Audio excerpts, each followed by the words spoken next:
Welcome back to There Will Be Nick. There All will right. not be Nick. Wow. Otherwise known as There Won't Be That'd be Nick. scary. Yeah. This time I'm coming in with a discovery. Sweet. I'm excited. Like Could I Could we would say it's the Discovery? I hope not, Okay. because that would be terrible. I was doing some real deep diving back to like core memory shit. Okay. And I stumbled upon Nick's elementary school journal. And in it, Okay.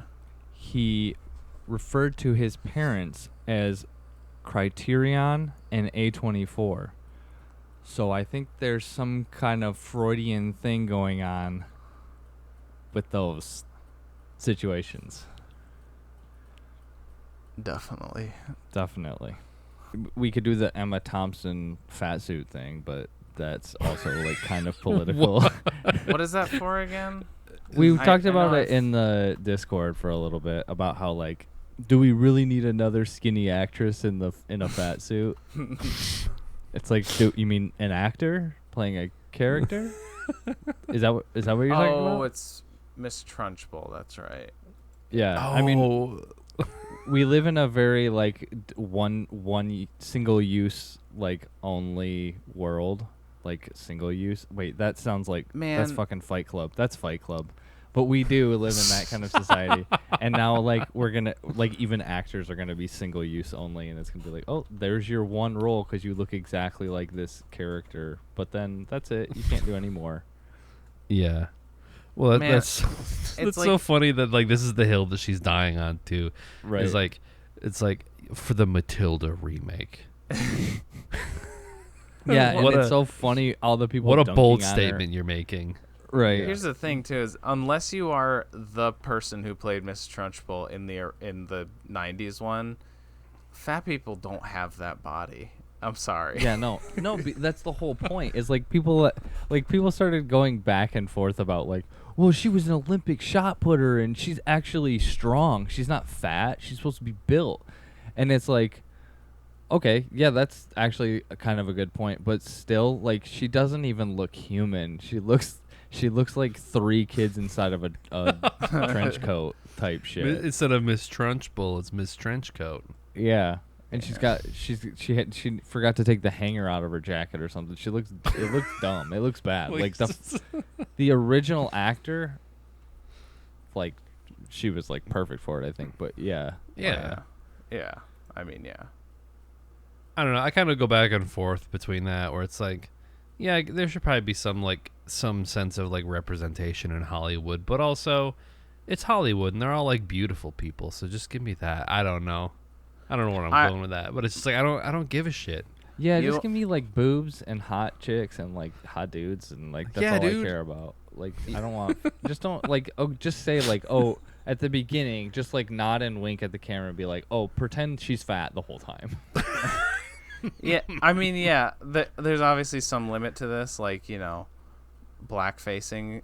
I'm not saying that is cool, Yeah, But just be like but my just opinion pretend with they're like black the whole time.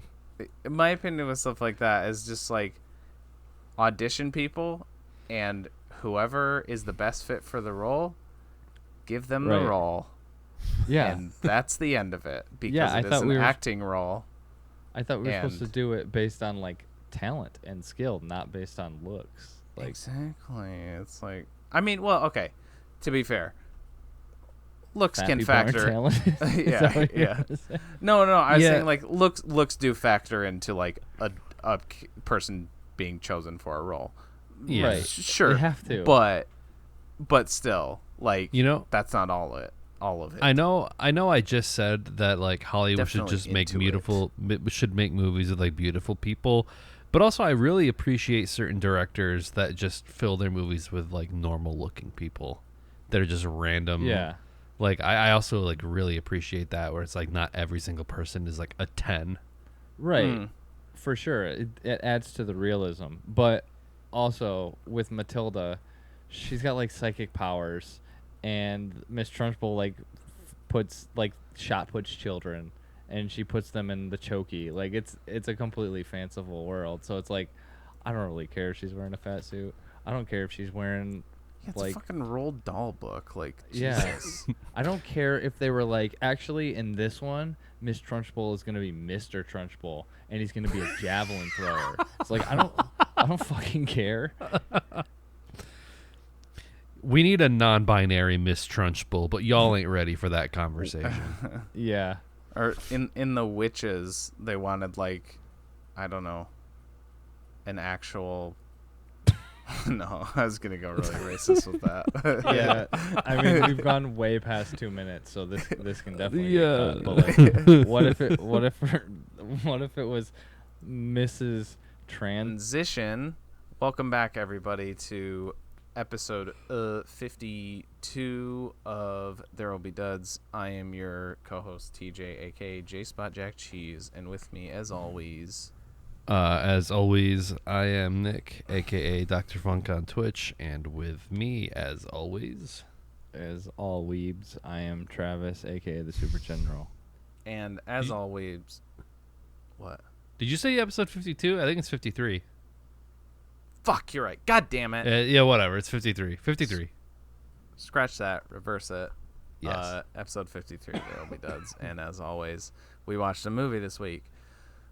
That movie being Finding Neverland from 2004, directed by Marc Forster. It is a biopic of... Semi-biopic. Yeah, semi. Of playwright and author J.M. Barrie, who Verity's nuts. is most famous for writing the play Peter Pan, and it follows his relationship with the Llewellyn Davies. I knew I was going to Inside do that. Llewellyn Davis. I knew I was going to do that. The Llewellyn Davies family and the children who inspired the story of Peter Pan, and that's it. That's my briefer synopsis than I normally do for these. So It's pretty to the point. This Yeah. is a Travis movie, right? this is Yep. a Travis movie. I feel like you should go first. Sure. Okay. I don't know. I'm just volunteering you. First off, I would say don't look into the actual story of what this is based on. It's pretty disturbing and morbid and not great. I was definitely meaning to do Yeah. that after this. Yeah. I mean, I can I looked drop up it, what but- happened to Peter. I looked up Peter. It's Yeah. it's pretty Yeah. rough. It's pretty rough. Do you want to know? Should I spill Let's the do beans it. or? Let's do it. All right, As long as just it's not rip gonna the derail Band-Aid too off. much. Yeah, Fuck let's it. do This is our off the rails episode anyways. So this is a late night episode. So you can Yeah, tell this is the Duds kinda After energy. Dark. Yeah. We're a little loosey goosey. So the oldest, he dies like 8 years after the movie ends in World War One. Cool. Tight. That's cool. I think the Ding. second oldest one just lives like a normal life. Peter dies at 63 from suicide. And Wikipedia, at least, leads you to believe that it's because he was haunted by people saying, "Hey, you're the guy that Peter Pan is based off of, right?" You didn't say how by he it? suicided. Oh, how he suicided was he was drunk and he threw himself under a train. Damn. He basically blue hawked himself to some Damn. extent.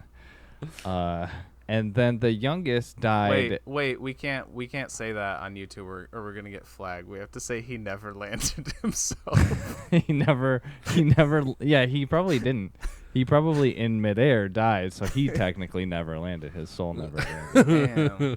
That's fucking hard. Actually not the youngest, because in real life there was 5 brothers. Oh, okay. But the youngest that they show in the movie, he dies at like 20, also from probably suicide. Cool.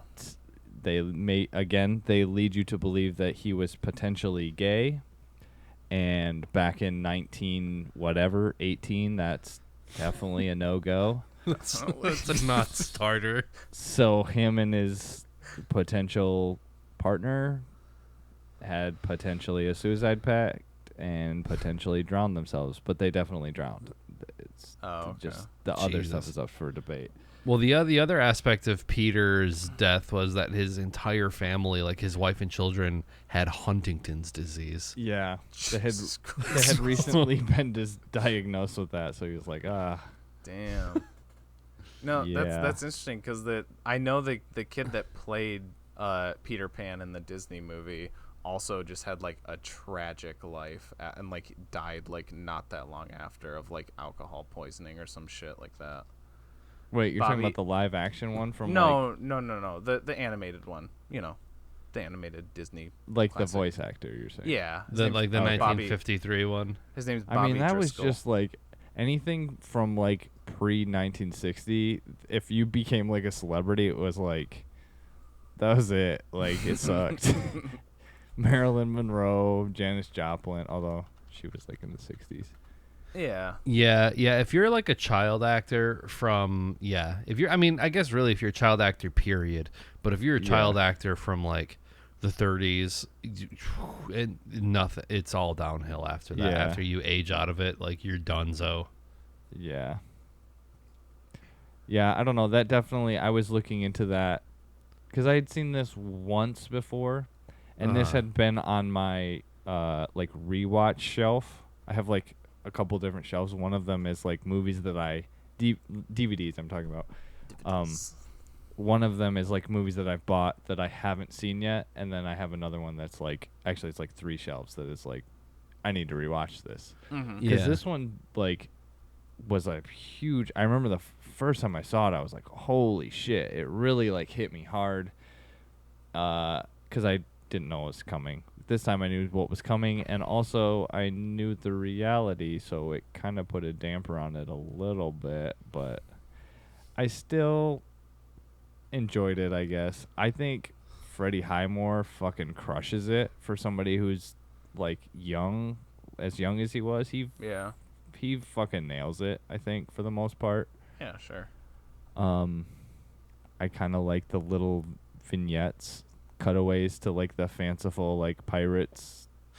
I was gonna say Johnny this Depp. is 2004, so he's just like, It's a year after. he's like, all right, yeah, I'm doing the pirate thing again. Also, Spaghetti's in it as well. Yep. He's the like whatever you want to call him, the Usher. altar boy, Usher. Yeah. Also, Dustin Hoffman. Also, Dustin was Hoffman. that intentional? That Yeah. has Well, I there feel was like a that line. intentional. There was a line where he's like, because there's a part. So yeah, Dustin Hoffman is like the guy who owns the theater that He's the producer. he's and that Right. you know he keeps bringing his plays too, and they're kind of flops. So he's like, all right, what's your next play gonna be? And like he's reading through the character list, and he did put a special emphasis. I feel like when he's like, Captain Hook. And I feel like there's like a special emphasis in how he said it. I was like, okay, that's fun. It has to be. Yeah. If Hook's not in the cup, it should be. Absolutely. I have not seen that movie since I was a kid. It's been a long time since I've seen that Hook. movie. That is spoiler alert. That movie gets a 10. Don't even have to rewatch it. That movie fucking that kicks fib yourself, so dude. much. Don't even fib yourself, dude. That movie gets a 10. Nokia. Yeah, I also like we probably watched it together the first time. I don't know. I feel like I watched Finding it once Neverland? yeah, Finding Neverland. I don't think so. 'Cause Okay. do you remember me like borderline sobbing? Because that's what I did the Maybe. first time I watched this movie. I just feel like we just like rented it and we watched it. I don't know, maybe I just watched it with mom or maybe you weren't around, but I know I had just seen this once before, so it was like kind of similar. And I actually completely forgot like everything about this. I was like, I know, it's like Peter Pan, he's like inspired, but like I didn't remember.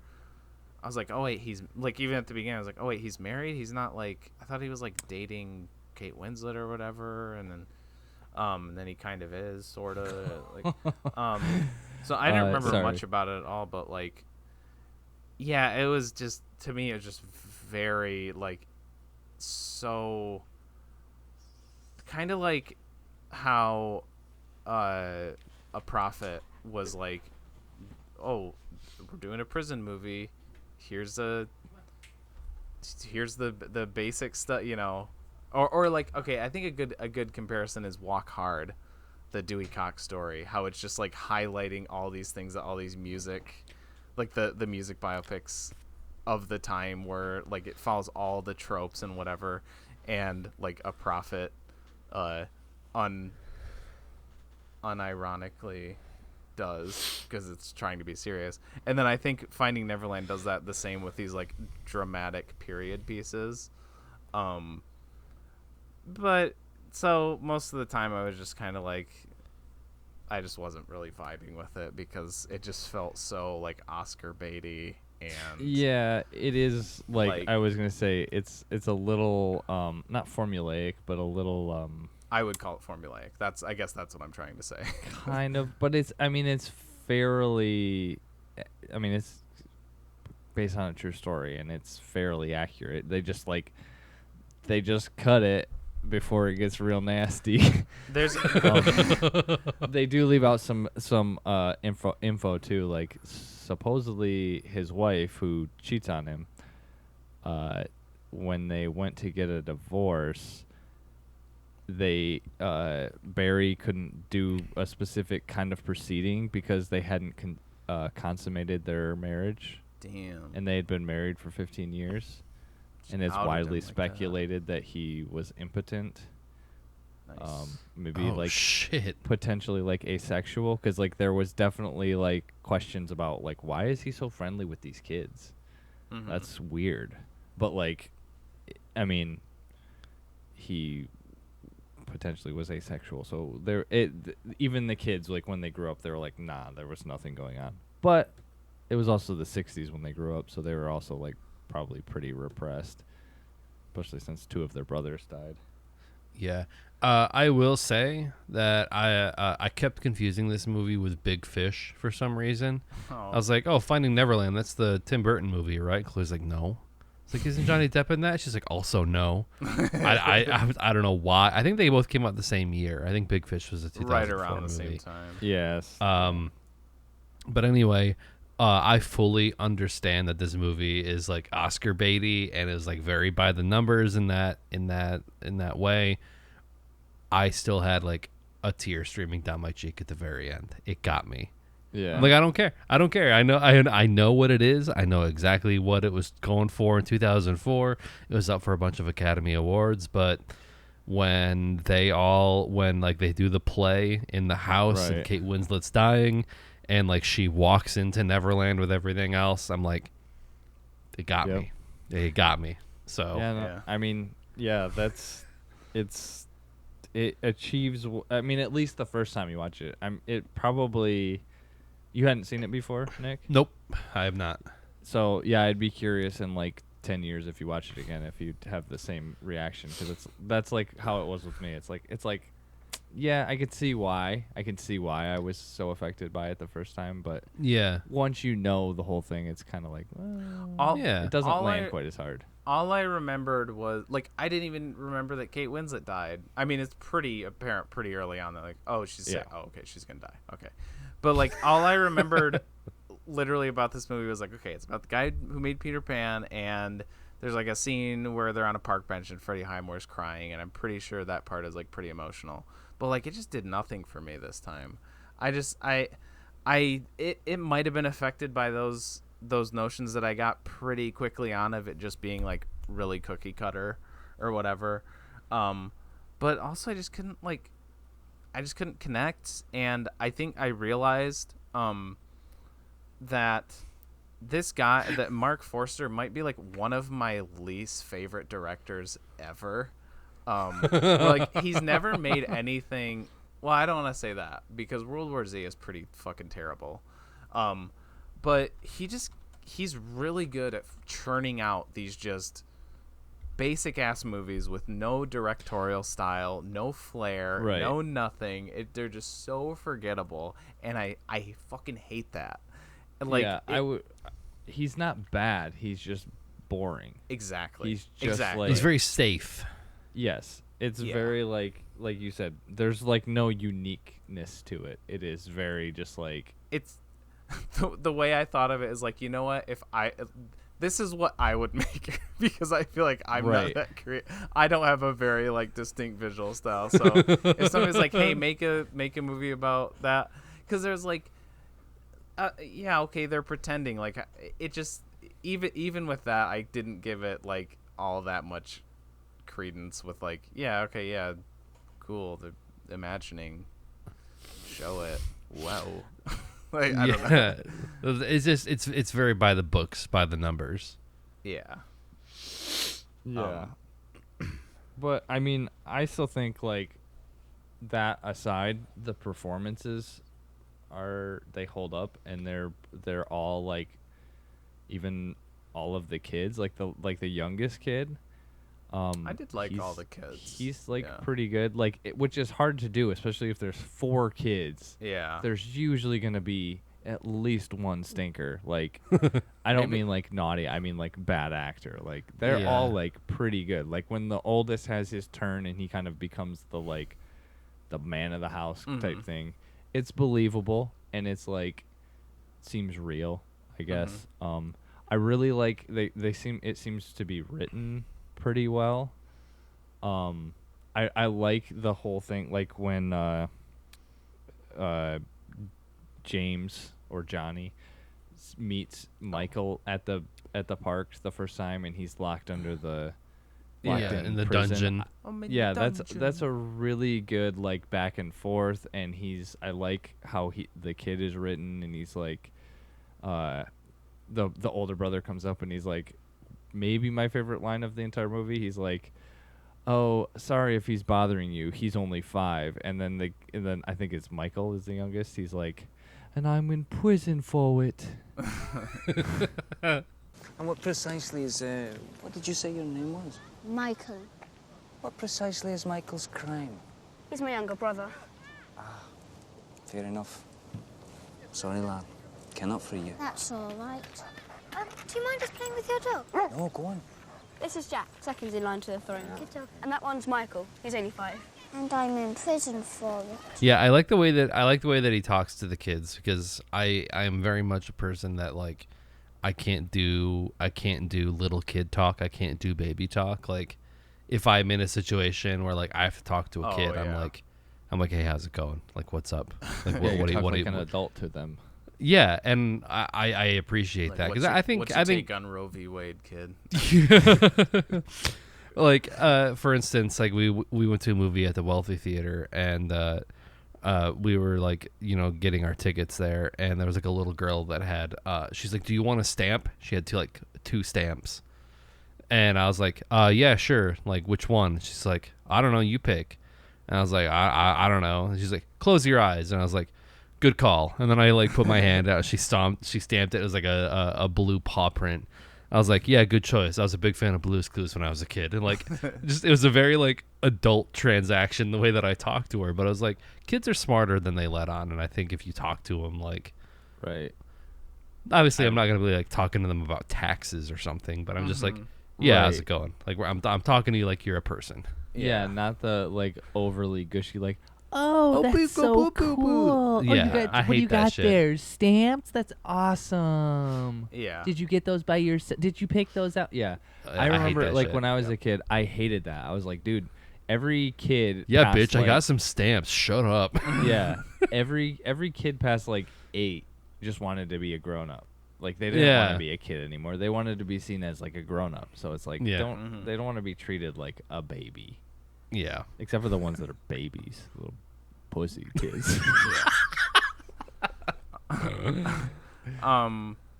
Yeah, I would agree with that. Like I did think that was like, I guess, my favorite part of it was like him and the kids. Like I did generally like Johnny Depp in the movie. Maybe that's Sounded like Lemmy. I kept that's thinking they of should've like, cast. yeah, oh shit, that would have been so good. I mean, his accent, to at least to my untrained ear, it sounded like pretty good. It wasn't bad. I don't think it was bad. Yeah. Oh. But I think just like everyone else, like you said, yeah, sure. Like I'd give props to the kids. I would agree with that. That like for kid actors, they do a pretty good job. But I don't know. Like I just didn't really care about like anything else in the movie really. And like you say, it was written well, but there was like a few moments where I felt like it was like certain like subplots were just kind of resolved with like almost like a throwaway line, and that was it. And I guess if I was like more invested in the movie before, I would be more upset by it. But like when that happened, I was like, all right. Okay. I mean, can you give an example? I'm trying to think of one. Yeah. The only subplots I can think of are like the kids, the 25 open seats, his relationship with Kate Winslet's mom. So there were two like right next to one another, but I only remember one, and it was like Dustin Hoffman. Like the whole time he's just like, oh, this sucks, this is gonna be dumb, whatever. And then he sees people clapping and he's like, oh, brilliant. And like that's it. I don't know, it just felt so like truncated, and I don't know. Yeah, see, I don't see, like, to me that one doesn't, like, maybe I guess that it's like a period or an exclamation point on the thing. I don't need a big scene with him like going up to Johnny Depp and whatever, but like show some like reaction shots or something. It's like he just fucks off for a while, and then he just like pops back in and he's like, oh, nice. Well, I think it's supposed to show obviously that like he sees like, oh, why? Because like when the kids come in, he's like kind of like pissed off or annoyed. And that's why he says brilliant. He's like, oh, because like the adults wouldn't have been able to, because it's kind of like, I mean, that's what like Peter Pan, the story is about, or like Hook. It's about not losing that kid inside of you. And like all of these stick up your ass old fuddy-duddies that would go there. If they didn't have the kids there laughing, they wouldn't have been able to connect to their like inner child. So it's like, I got that. Yeah. I don't know. I guess with that one, it was kind of like, I didn't need to see it all, because especially since Dustin Hoffman was in it for like 2 minutes for the entire movie, maybe 2 minutes of screen time. Yeah, he's like, I feel like he's like third build, and yeah, he's hardly in it. I was expecting, I guess, a little bit more from him, but you know. Yeah.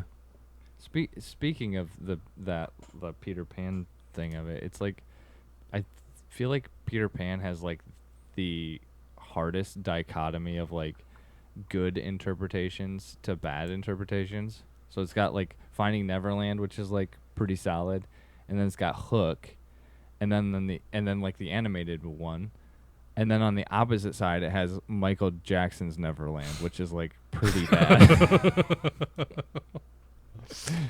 So like there's a pretty big like gap between like the best of Peter Pan and the worst of Peter Pan. So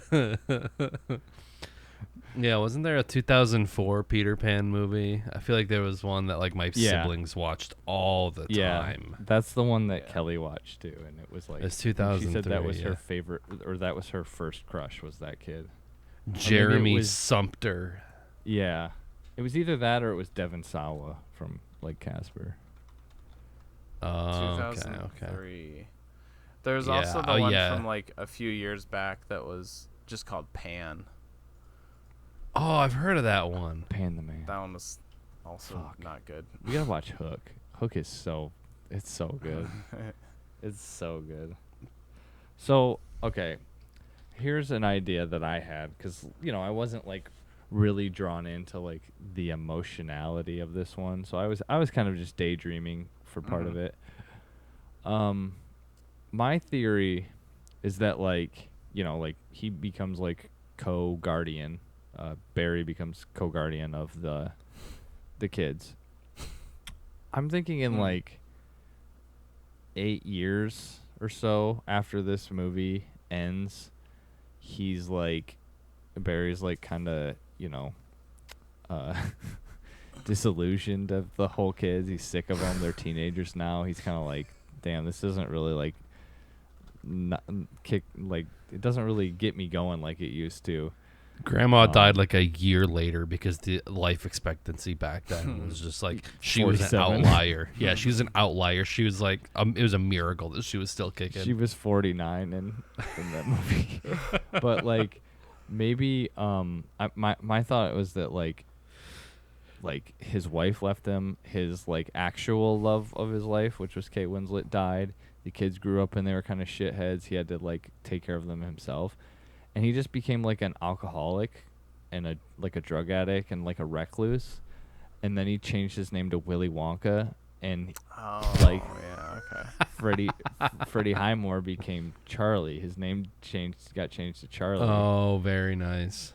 He dropped him down the stairs one night and he forgot who he was. He's like, then the other 3 kids became Oompa Loompas. I was That's gonna my say theory. Johnny Solid. Depp has replaced Jimmy Stewart in number of movies that we've watched on the Oh, list shit. so far. Yeah. 'Cause Are we counting Pirates as Rango? 3? I guess. Well, I even guess. still. But Rango, Nightmare on Elm. No, we didn't watch. We didn't watch the didn't watch first the one, first did we? one. Oh, yeah. We Yeah. did. Damn. But still, how many Jimmy Stewarts do we have? 3. 3. So Philadelphia Vertigo and Harvey. so we've got Rango, even if you count Pirates as 1. Rango And then Finding Pirates. Neverland. So they're tied. I thought there was So one they're more. tied. Was there? No, I guess. It seems For like some there reason I was thought one. Nightmare was, but we only watched the third one. Yeah. Nightmare. As a little positive, along like the other positives I was giving it, is I think Kelly MacDonald as Peter Pan is an inspired choice. I don't know. I thought that was like a really good, because like also she kind of like in a certain light kind of looks a lot like Kate Winslet, and it's kind of like when they're doing the play in there and she's talking about, oh, Tinkerbell, she's gonna die and stuff, and then she's like, get it, Kate Winslet, you're dying. You're gonna die. A little bit. but yeah, I thought just like a good for like, you know, an old timey stage production of Peter Pan. Sure. Yeah. Do Yeah. you know what else she's from that Harry Chloe and I Potter, recognized her Deadly from? Hallows. I know from Harry like Potter. tons of stuff. Oh. Yeah, Harry Potter, Black Mirror, Train Spotting. The one movie that neither of you've you've referenced. She's Llewellyn Moss's wife in No Country for Old Men. Oh yeah, that's right. Yeah, I forgot that she's Like- in that too. Why would I remember anything from No Country? I cannot wait for that movie to get pulled. I cannot wait. will be sick You of and it. I are gonna go back and forth about it. No, I honestly won't, because it's just boring. It's just a boring movie. I won't. You'll just be talking about it and be like, okay, that's cool. It's good. Yeah, she's in. Oh man, it's weird how these weird connections up. Boardwalk Empire. That was the big show that I was trying to think of that she was in. I bet you it's spelled B-O-R-E-D.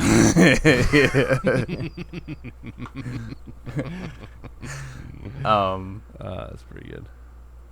He stole that joke. I just want to say I did. from Norm Macdonald. Norm Macdonald. Yeah, that's right. Yeah, talking about chairman of the board with Carrot Top. I've watched that clip like 100 times at least. Yeah. I fucking love that clip. There's this movie coming out. Yes. Title undetermined at this point. Chairman of the board. Oh, all right. Do something with that, you freak. I bet the board is spelled B-O-R-E-D.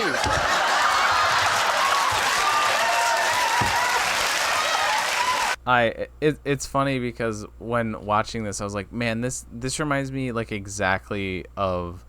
There's a movie called, I thought it was Christopher Robin, but there was a movie called Goodbye Christopher Robin about The one with Ewan McGregor. Okay, that's Christopher Robin. Goodbye Okay. Christopher Robin is Donald Gleason is the main dude. He's A. Milne, I think is his name, the guy who created Winnie the Pooh and based Yeah. Christopher Robin off of his own son. Like really similar in both like kind of the what it's about in a way, but also just like being a generic, boring like period PC type thing. Like it was weird how similar it was. And then I looked it up, and this guy directed not Goodbye Christopher Robin, but he directed Christopher Robin with Ewan McGregor, and I was like, okay, damn, I actually kind of like that one. I do kind of like Christopher Robin. So this guy doesn't have all bad movies. He has that and Stranger Than Fiction, which he did Stranger Than Fiction. I remember liking, and I know that's one of Ethan's favorite movies, so I'll give that one a pass too. I haven't seen that one in forever, but that's another one that I saw like one time, and I was like, Stranger Than Fiction felt like it was one of those movies that came out right around the same time as like Being John Malkovich and like Eternal Sunshine of the Spotless Mind. These like sort of weird narrative like styled movies. It felt like that was like trendy at the time. Mm-hmm. That's a real Meet Joe Black of a favorite movie pick, if you ask me. But yeah, we'll see. I have more faith in Stranger Than Fiction than Meet Joe Black on like a rewatch of me liking it, not being like my favorite movie, but like enjoying it more. What were we even talking about? People, actors, Finding Neverland, director. Finding Neverland. I just thought it was funny that like I was thinking of Goodbye Christopher Robin, and then it turns out that this dude did like a different one that was also very similar to Goodbye Christopher Robin and this, but also a little different. And then I just looked it up. Kelly MacDonald is in Goodbye Christopher Robin. So there we go. There's another weird connection. I'm sorry. I'm super distracted. I feel like we're kind of like at the end of the. We're like, getting there. Yeah. I'm just going down a we're circling the toilet IMDb bowl. rabbit hole. I'm just trying to circle back to the furry thing because like. Oh sure, yeah. Let's do it. Yeah. If we somebody got said more. something about it and like them talking. Oh, breaking, like talking to each Kayfabe. other. Yeah. Yeah. And I was thinking like, oh, what would they talk about? Like, oh, Roe v. Wade, but they would call it something that would be like Doe versus like I'm trying to think of an animal name that rhymes with Wade. So it'd be like Doge versus no Doe like a deer, a female deer. Okay. Doe versus We'll get it. We'll we have 2 minutes left on the timer. We'll figure something out. I'm literally on Rhyme Zone and I typed Wade in. Zone. I'm scanning for animals. Doe There's versus whale. Oh, Wade. you Yeah. got some of it. Wolf Doe v. Brigade. Wade. Doe v. Wade. Actually, Doe v. that kind of works. Actually, it's like the furries versus regular people. Yeah. Normal- Oh yeah, normal yeah. people. Just go with that. Yeah, no, that counts. Another positive. Wade wins. I did just finish my week with cats, so I'm gonna steal from them and say my shining light for this movie was the actual dog. I thought that dog was so cute. I love Newfoundlands, and whatever coloring of that dog's coat, I really liked it. And that was more so than like the little kids. That was like the one thing that I like pointed at, and I was like, "Oh, it's Nana from Peter Pan. That's the dog from Peter Pan." Because that's what Nana looks like. Yeah, it's interesting that you transitioned from a discussion about furries to how much you love the dog. Yeah, there's a difference between like actual animals. Maybe you should have like put some breaks. You should have like put some breathing space between these two topics. But that's just me. Yeah, outing you're you. right. I actually hate all animals. I hate pets. I think they're stupid and disgusting, and anyone that owns pets is a sex pervert. And they should. I guess I'm saying furries are all sex perverts now too. I mean, we got 30 seconds left on this. Let me run this out. Yeah. I think they should all go to, I don't know, The Pound. The Pound. That's where I was going to, and I guess I should go right there with them since I have a lot of animals myself. I was really hoping that there's going to be a cat sitting in like the cat tower behind you as you're saying that. I was looking for it too. I was scanning. I was like, "Where is it? Where is No, it?" they're all in bed now. There was one laying on this table for most of I did this, notice though. that, yeah. Yeah. Okay. That's a good way Yeah. to a natural ending for this.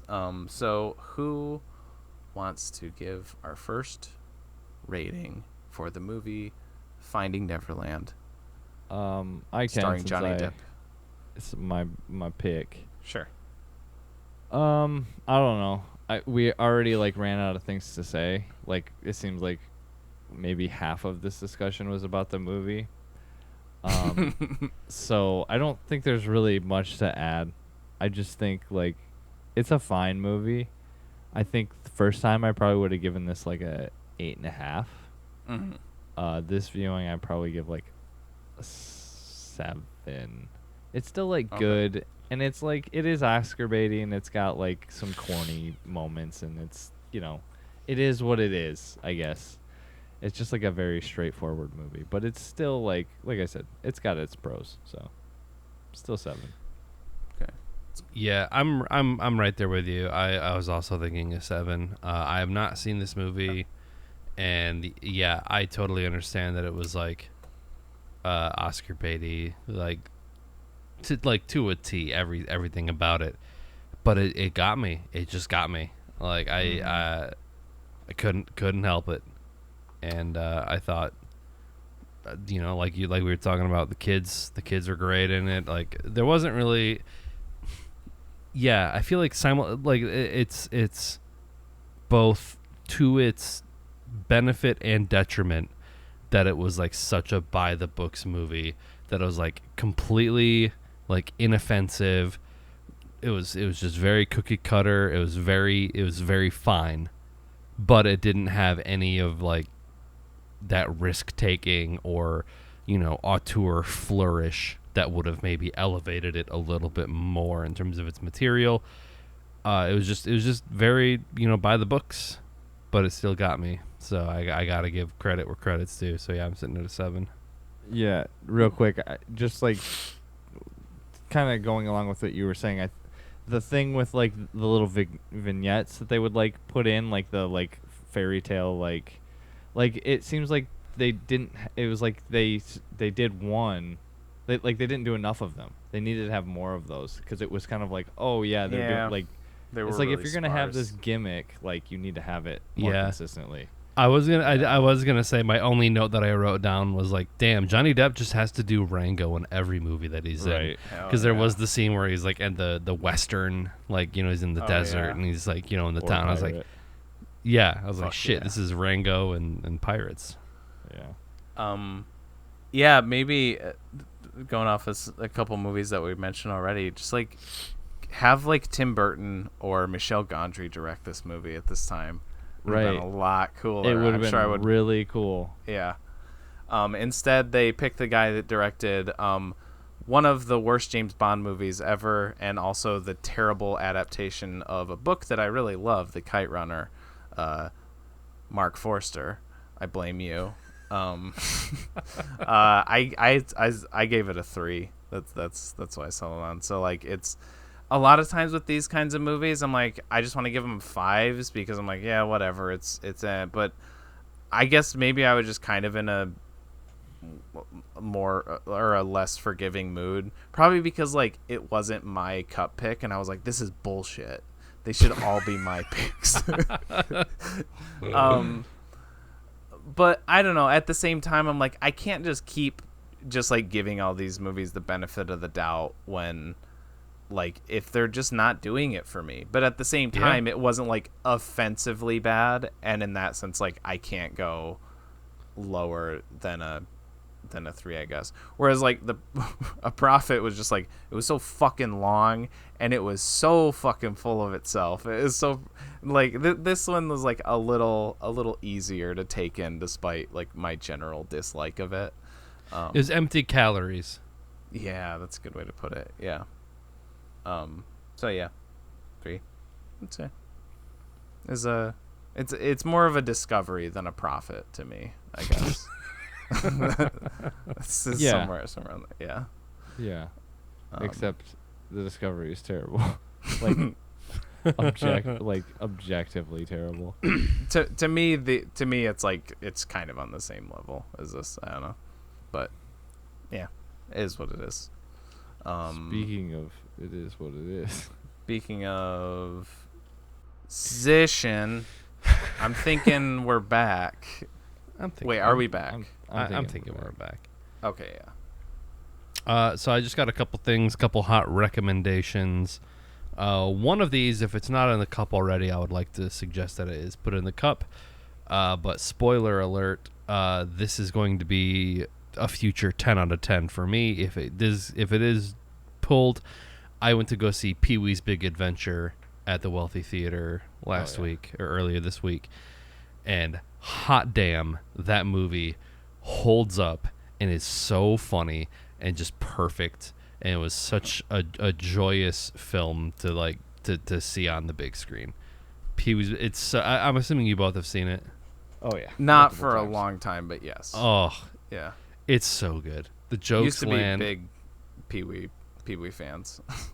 Like I used to watch the show every morning.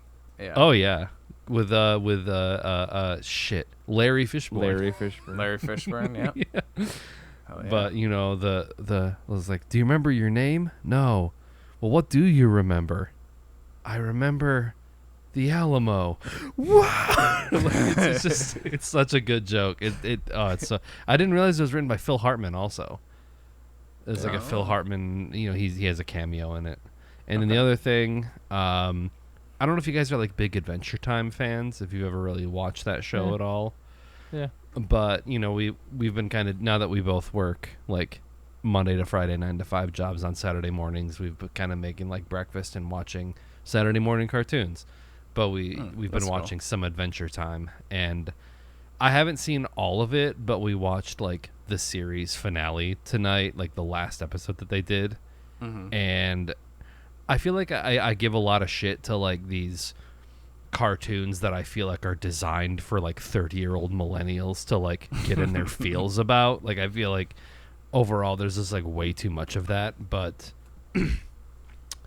Adventure Time surprisingly has a lot of depth to it, and a lot of it's very funny, but some of the storylines and some of the places that it goes, it you know what, I'm gonna circle it back to what we were talking about with the Finding Neverland and like talking to little kids, because I feel like Adventure Time is one of those shows that isn't afraid to approach like bigger ideas and harder ideas, but like doesn't talk down to like kids about it, because it's a children's show, but it tackles bigger ideas and like more mature themes in a way that's like funny, but is also like, oh shit, I don't know. I was like, damn, I watched Finding Neverland, I got a tear streaming down my cheek, and then I watch the finale of Adventure Time, and that shit's making me emotional. I'm like, god damn, can I go back to like The Boys? I just want to see some dudes get the shit kicked out of each other.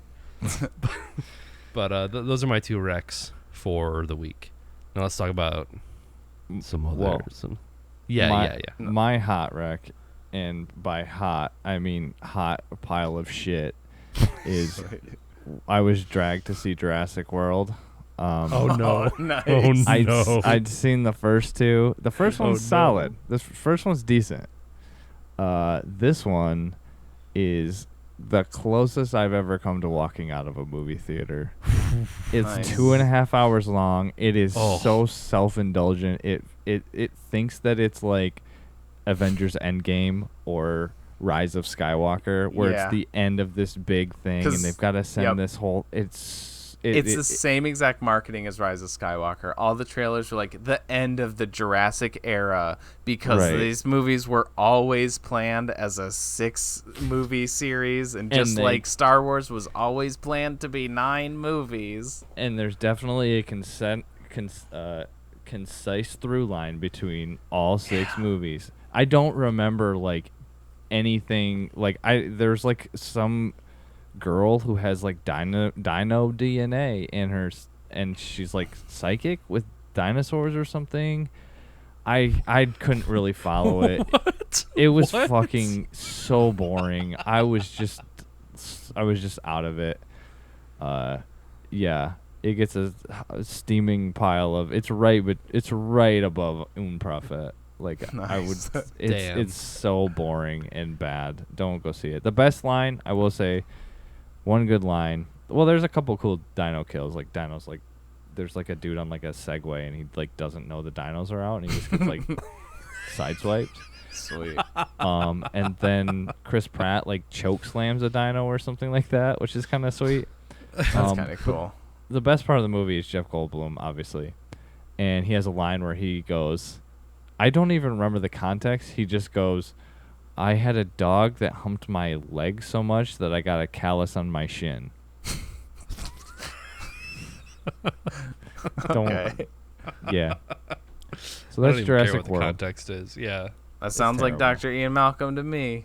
Yeah. My Chaos. opinion of that series has always been the first movie is great.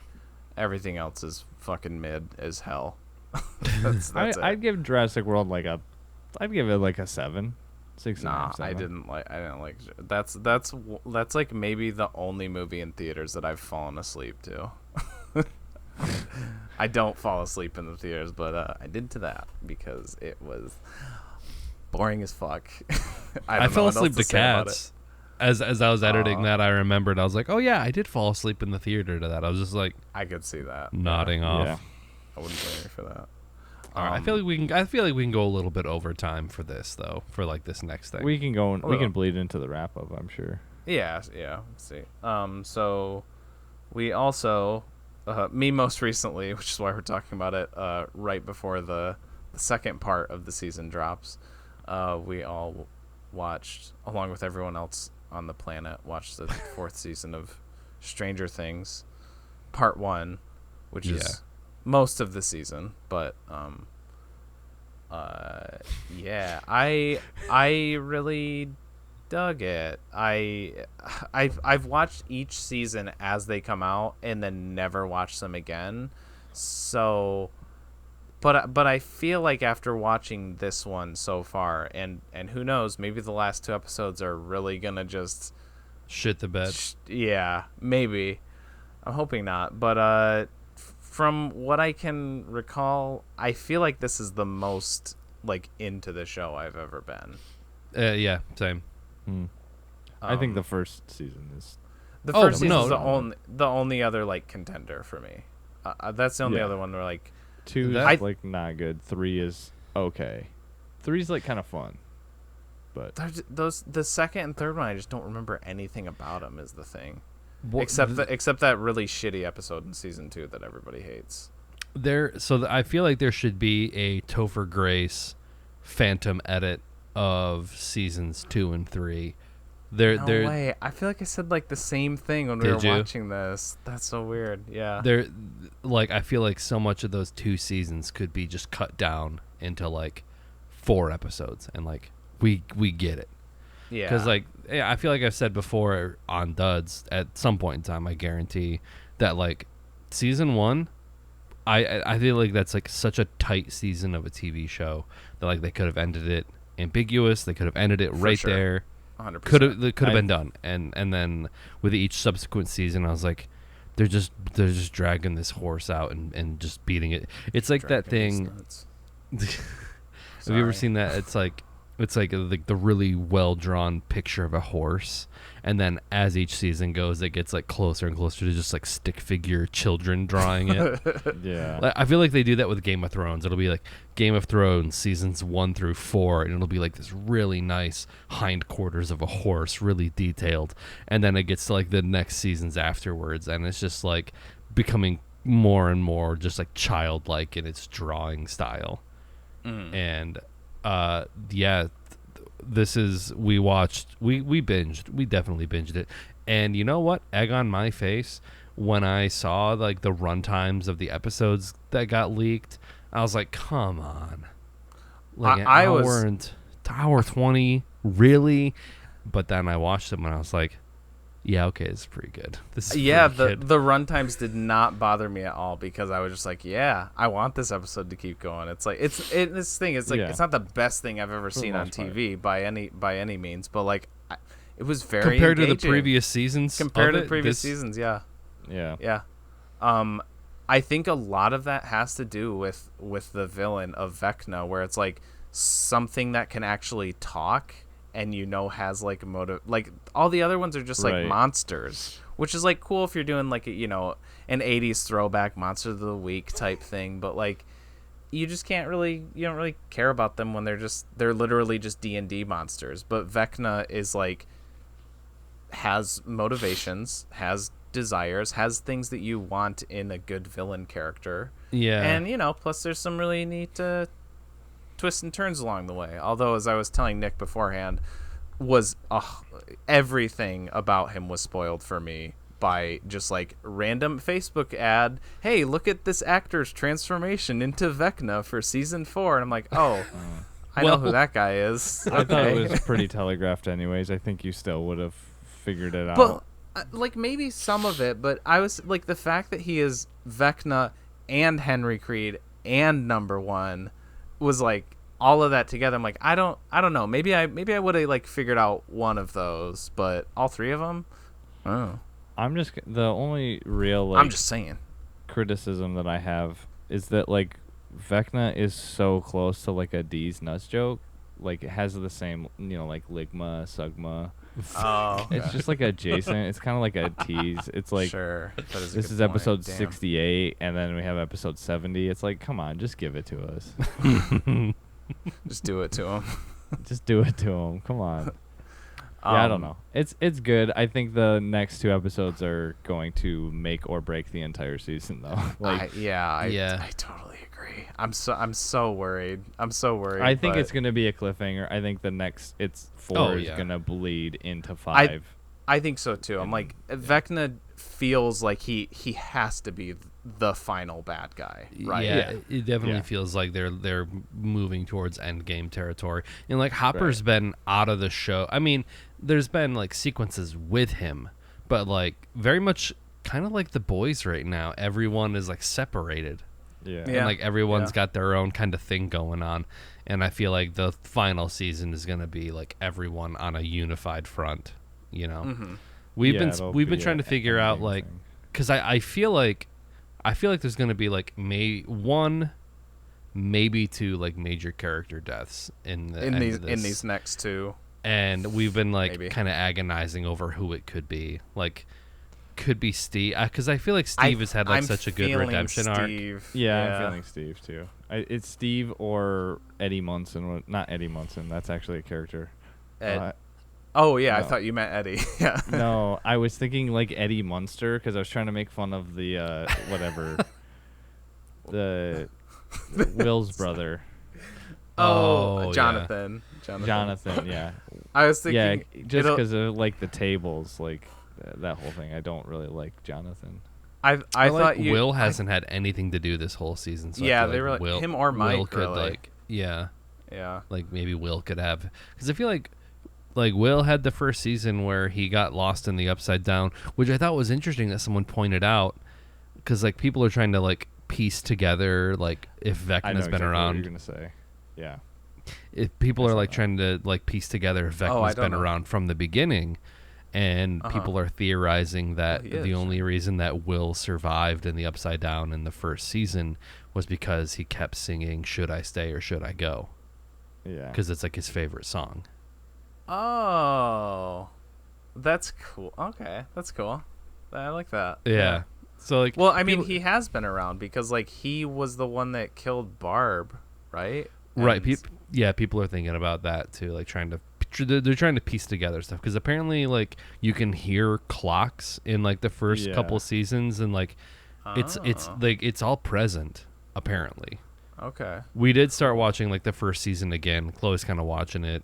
She's watching it on her own time, and I'll hop in and be like, "Oh yeah, sure." And like we watched a few episodes of season 1, and goddamn, it's so good. I was bummed because like she started one episode, and I was like, damn, I missed the heroes sequence. That's a sequence of that show that always like gets me. It's a single tear. The David Bowie song when they find Will's body. Mm-hmm. Yeah, I think before the final season I'm planning on watching the whole thing again. we'll see about. I'll probably still watch 2 and 3. I feel like there was so much like callbacks to that I'm like, yeah, I gotta watch it just so because there was some stuff in this season where I'm like, yeah, I forgot what they're talking about. It's been too long. But yeah, I don't mean to like just focus in on him because I think there are a lot of other things that make this a good one. But like, I thought I really liked the Jamie Campbell Bower, the guy who played Henry Creed / Vecna, and especially that final episode where it's basically just him doing an exposition dump to 11, like saying like his life story and everything. I was so fucking into that. I don't know why, but his turn and his like just bad guy monologue, I was like, this dude's fucking good. Like I just really love that whole sequence. And then him like ending it with being like, you know, join me, and then her just being like, no. Like it was so cool. It was such a good like end to like a half first part of a season or whatever. I thought that was so cool. Yeah, I hope there's more of him as Henry. I don't know how, but I really dug him when he was like that evil Kubrick stare style like bad guy. Yeah. But yeah, Eddie's good too. I like that character a lot. The one thing that I don't like, and I feel like this is, I feel like online I've definitely seen some debate around this character. I feel like Robin has gone from an interesting character in season 3 to just like a really annoying caricature. Why am I drawing a blank on? Maya Hawke. Maya Hawke, yeah. She's definitely like just kind of treading water. They seemed like they were gonna like go someplace with it, with the band thing. And she had a crush on the girl at the beginning, and her and Steve were trying to like. I completely forgot about that. Yeah, they seem like they're gonna go someplace with that, but then they abandoned a lot of stuff at the beginning.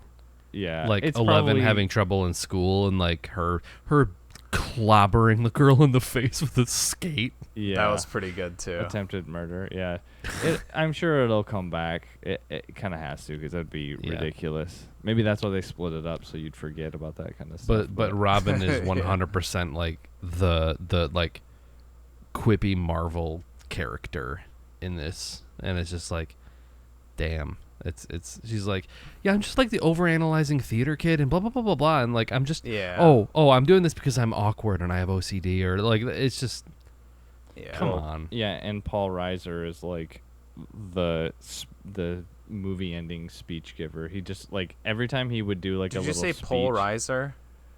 Yeah, Paul Reiser.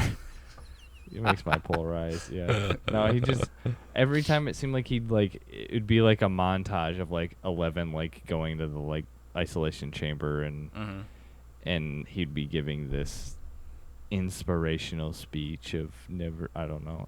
It was just kind of corny. Some of the stuff seemed like kind of corny. Everybody says this season seems darker. I feel like the first season was darker. This feels to me a little bit more Marvel-y, I guess. There's definitely maybe more violence. That's I think people are conflating those two ideas. Yeah. Because like when Hopper has to fight the Demogorgon, and it's just like sucking dudes' heads like lollipops, and just like and it's just I was like, oh shit. Yeah, that's pretty brutal. Yeah. I do think it is Steve though, because like I think that's probably the character that dies. I mean, he's the one that is like universally liked, I think, by like fans and like characters. Like his whole thing with Robin is like, you know, and Dustin, him and Dustin are like, their relationship is probably the best relationship in the entire show. And then whatever the fucking mannequin face chick's name is, Nancy. Like they're kind of rekindling their romance. There's like a love triangle thing going on, and I think that they're gonna have to eliminate one of them. And I think exactly it's Steve. That's what I'm thinking too.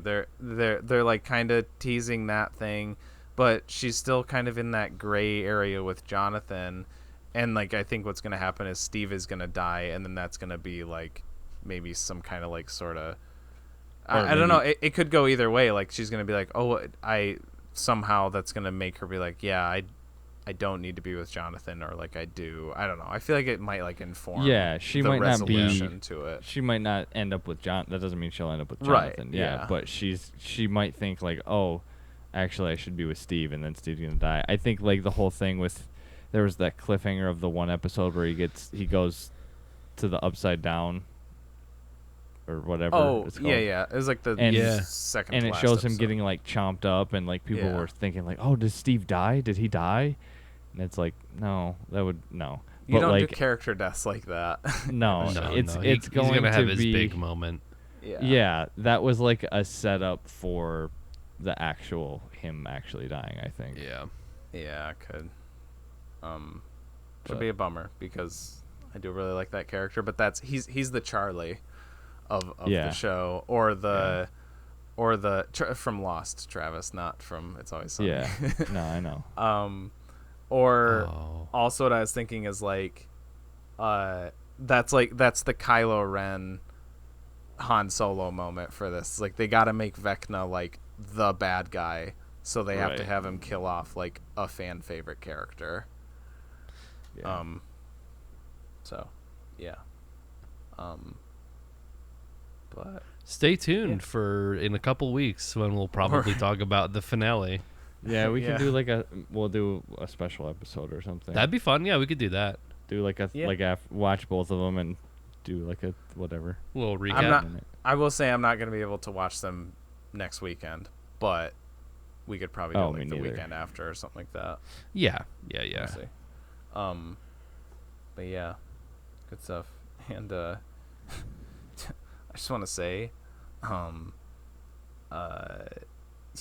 I listened to Kate Bush before Stranger Things. Fuck, man. They play that fucking song. I don't know if I'll finish this. I know. No, I did actually. hear it I was everywhere. just like joking about that, but I did actually kind of like laugh to myself when it was a couple episodes after the big moment with Max, and she's like listening to it like on repeat over and over again, and she's like talking with I think Lucas, and she's like, yeah, I'm wondering like if I have to listen to this so much, is it not going to be my favorite song anymore? And Running Up That Hill isn't my favorite song. It's not even my favorite Kate Bush song, but it was funny because it was like right around that time I was like, man, am I going to get sick of Running Up That Hill because this show is playing it so fucking much? And then she said that and I was like, huh?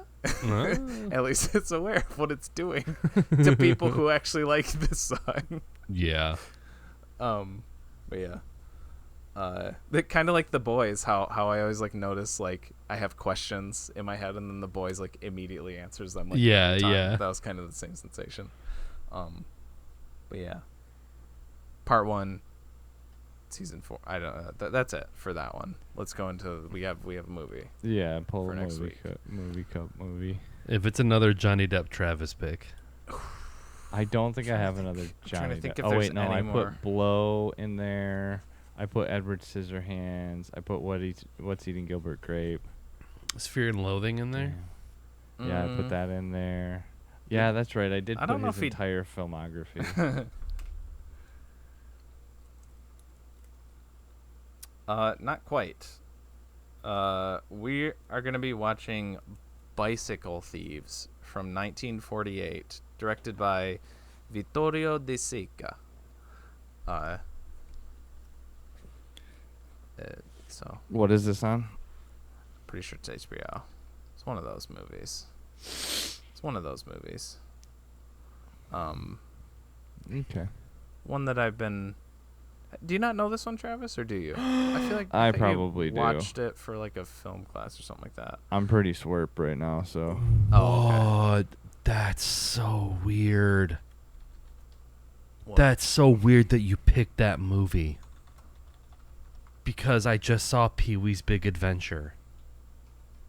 Do they and it's do a- a bit in that? I've never seen Bicycle Thieves yet, so I don't. well, the whole thing is about Pee-wee gets his bike stolen. Pee-wee Oh gets his yeah, bike I guess stolen. yeah.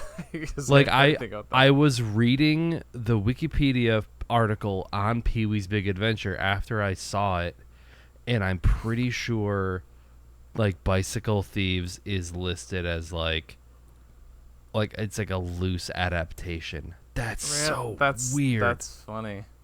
89 minutes. I was gonna say I'm pretty sure this movie is pretty short. So yeah, there you go. Shorter than this episode of the podcast. Yeah, we'll see. All right. So yeah, and it is on HBO Max. So watch it there, or elsewhere if you don't have that. You might have to pay for it. Watch it before next week's episode if you don't want to be spoiled for Bicycle Thieves. Gotta do it once per episode. I knew you were gonna say something. These episodes come out every Wednesday at 7 p.m. EST on YouTube and Twitch in video form, and also in podcast form on Spotify, Apple Podcasts, and more. We also have socials on all the social as Facebook, Twitter, Instagram. What is happening? I'm swerved too. No, I'd be doing this anyways. Facebook, Twitter, Instagram, TikTok. Yeah. So give us a follow. Give us a listen, all that shit. And with all that said, I am your sex pervert, TJ, aka J Spot Jack Cheese. And with me as always. Shit, as always, I am your